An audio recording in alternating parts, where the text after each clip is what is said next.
It is the middle of July, your tomato plants are covered in yellow flowers one morning, and by that afternoon, those same flowers are curling, dropping to the ground, and your plants look like they are giving up. I know that feeling. I watched the same thing happen in my garden 3 summers in a row before I finally understood what was actually going on. Most gardeners do exactly the wrong thing when this happens. They add more fertilizer, water more, and panic, and the flowers just keep falling. Here is exactly what I wish someone had told me the moment I noticed my first blossoms dropping to the ground. The truth is, July blossom drop is one of the most solvable problems in the garden once you know what you are actually fighting. The first thing you need to understand is that your tomato plant is not sick and it is not dying. It is making a biological decision. When air temperatures stay consistently above 85 degrees Fahrenheit during the day, or above 75 degrees at night, the pollen inside your tomato flowers becomes non-viable. The plant senses this, and it knows that if pollen cannot fertilize the flower, developing a fruit would waste precious energy it needs just to survive. So it drops the flower and waits for better conditions. This is called blossom drop, and it is one of the most widespread July garden problems across the United States. Think of it as your plant's built-in heat protection system, a survival response that evolved in the cool highlands of the Andes Mountains, long before our modern backyard gardens. Once you understand that blossom drop is a physiological response to heat stress, not a disease, not a deficiency, not something you did wrong, you can stop guessing and start solving the actual problem. The good news is that once the heat breaks, even just a few degrees, a healthy tomato plant will start setting blossoms again almost immediately. The first tool in our heat stress fix is something most gardeners already have in their garage, but forget to use properly in midsummer: mulch. I apply a 3 to 4 inch layer of straw or wood chip mulch around the base of every tomato plant, keeping it about 2 inches away from the main stem to allow for airflow. What this does is insulate the soil surface, keeping root zone temperatures up to 20 degrees cooler than bare exposed soil on a hot July afternoon. Cooler roots send a clear signal to the plant. Conditions are stable. Keep those blossoms. This is not a new trick. Old-time gardeners relied on heavy mulching long before synthetic fertilizers and chemical treatments existed, because they understood that keeping the soil cool was the foundation of a productive summer garden. If you kneel down and touch your bare garden soil on a 90-degree afternoon, and it is too hot to hold your hand there for 3 seconds, your tomato roots are in heat stress right now, and your blossoms are the first thing to pay for it.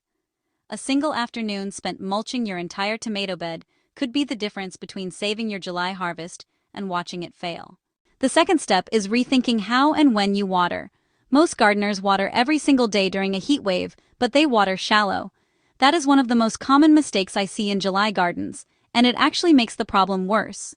Shallow watering keeps moisture in the top 2 inches of soil, right where the heat hits first and evaporates fastest. What you want is deep, infrequent watering that pushes moisture down 6 to 8 inches into the cooler soil layers where roots can access it without stress. Here is exactly what I do. I place a slow drip hose at the base of each plant and let it run for 20 to 30 minutes, not a quick 5-minute spray.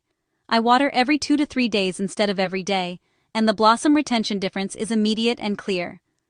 Deep roots find cooler, more consistent moisture even during a heat wave, and a deeply hydrated plant is a plant that holds its blossoms and keeps setting fruit. Always water early in the morning, never in the evening, to prevent the fungal diseases that thrive in overnight moisture.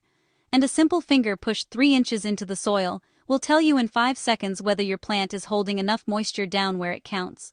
If you are finding this helpful so far, take a second to hit that like button and subscribe to the channel.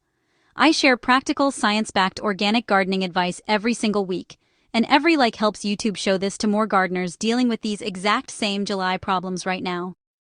Every single tip in this video comes from real trial and error in my own garden, and there is still a lot more coming. Now here's a step that surprises most home gardeners but makes a dramatic difference in July: afternoon shade. Tomatoes need full sun, but they do not need to bake under 95-degree direct sunlight at 2 in the afternoon when air temperatures are at their peak. I use a 30 to 40% shade cloth, the kind available at any garden supply store, and I position it on the west and southwest side of my tomato plants. This blocks the brutal late afternoon sun, while still allowing full morning and midday light.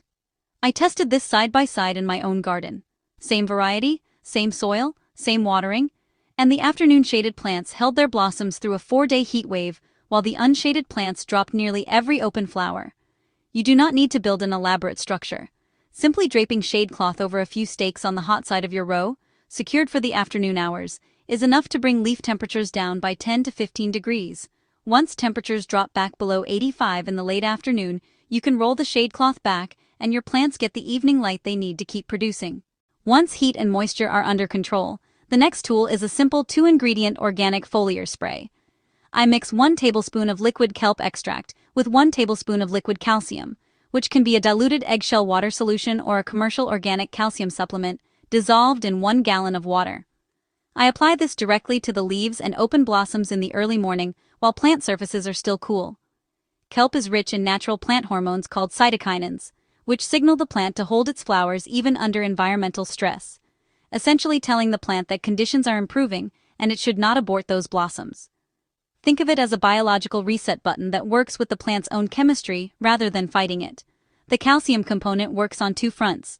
It strengthens the cellular walls of developing fruit to prevent blossom end rot, and it helps the plant absorb water evenly during the irregular conditions that come with heat waves. Apply this spray every 5 to 7 days from now through early August, and you will see a clear difference in how many blossoms your plants are holding. This 2-ingredient spray costs almost nothing to make and does not replace the steps above. It works alongside everything else in this list to give your plant the best possible chance of holding every blossom through the heat. Here is a technique that surprises most gardeners the first time they hear it, but it has become one of my most reliable July tools: hand pollination.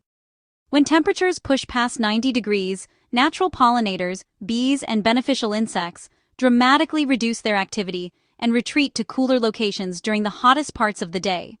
Your open flowers are sitting there fully formed, with no one visiting them.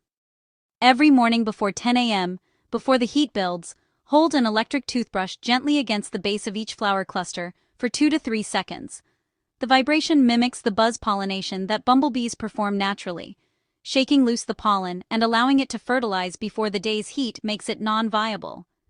If you do not have an electric toothbrush handy, flicking or tapping the main stem firmly with your finger produces a similar result.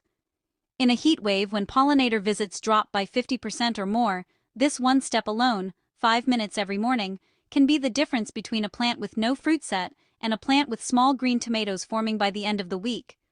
Once you start hand pollinating, you will likely do it every morning through August, because the results are that consistently rewarding.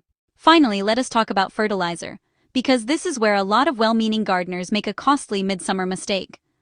Most home gardeners continue using a high-nitrogen fertilizer in July, the same one that worked great in spring when they were pushing leafy vegetative growth. But in July, high nitrogen tells the plant to keep producing leaves instead of channeling energy into flowers and fruit. What your tomatoes need now is a low-nitrogen, high-phosphorus, high-potassium summer blend. Organically, that means bone meal for phosphorus, wood ash for potassium, and kelp meal or fish emulsion for trace minerals and the microbial support your soil needs during summer stress. The shift from a spring growth fertilizer to a summer fruiting fertilizer is one of the most important seasonal adjustments any tomato grower can make. Big fertilizer companies package their products for the broadest possible market. They are not going to tell you on the label that midsummer tomatoes need a completely different nutrient ratio than spring transplants, but now you know exactly what to reach for. Here's the full recap. Mulch your soil deeply to cool the root zone, water deep and infrequently rather than shallow and daily. Add afternoon shade cloth on the hot side of your plants. Spray a kelp and calcium mix every 5 to 7 days. Hand pollinate every morning during heat waves, and switch to a low nitrogen, high phosphorus, high potassium summer feeding blend. Do all 6 of these and your tomato plants will stop dropping blossoms and start setting fruit even in the peak of July heat. If this helped you today, hit that like button, subscribe if you have not already, and drop a comment below telling me where you are gardening and what temperatures you are dealing with this July. I see every single comment, and I will see you in the next one. Every garden and every summer is different, but these 6 steps work together as a system, and the sooner you start, the more of your July harvest you can still save.